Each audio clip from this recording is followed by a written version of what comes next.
आपल्या स्वतःच्या भक्ताला वाचवण्यासाठी भगवंत स्वतः नरसिंहाचं रूप घेऊन प्रकट केलेलं आहे. तुम्हाला माहित असेल भगवंतांनी असे बरेच अवतार झाले भगवंतांचे वेगवेगळ्या युगांमध्ये. त्याच्यामधले मेन जे आहेत दशा अवतार त्यातल्यामध्ये हा नरसिंह माहिती आहे ना, नरसिंह अवतार आहे. तर हे एक उदाहरण झालं प्रल्हाद महाराजांचं, जिथे भगवंत स्वतः भक्ताला वाचवण्यासाठी येतात.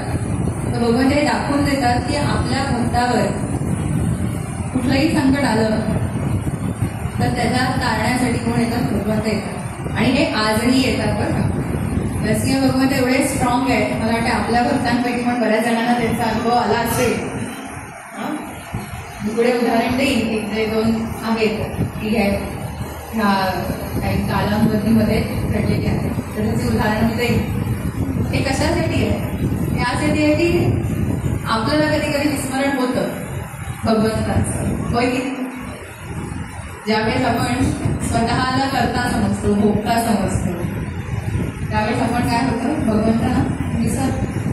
हे साहजिक आहे, हळूहळू.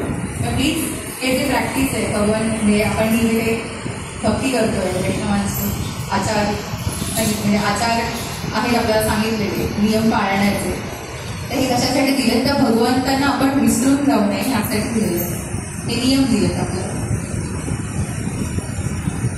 तर ऍक्च्युली नरसिंह भगवंत का आले बरं, का प्रकट केलेलं त्यांनी?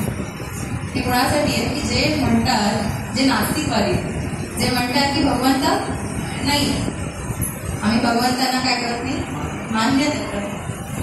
आणि नास्तिक लोकांमध्ये आणि आस्तिक लोक म्हणजे जे लोक भगवंतांना मानतात, ह्या दोघांनाही भगवंत भेटतात बरं का.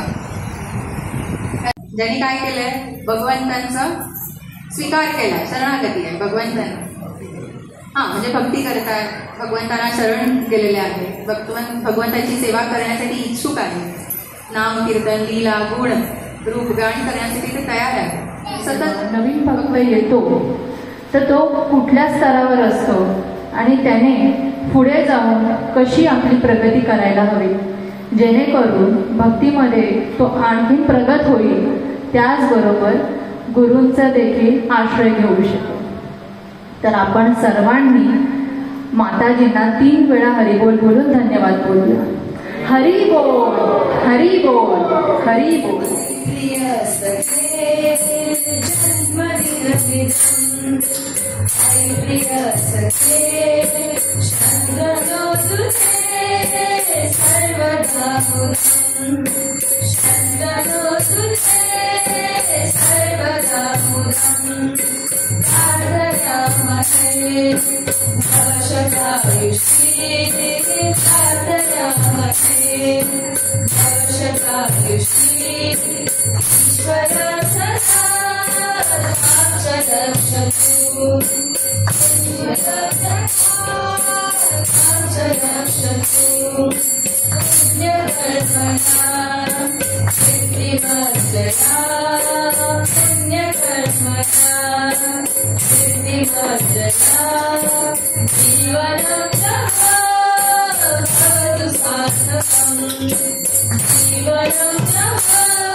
Shantano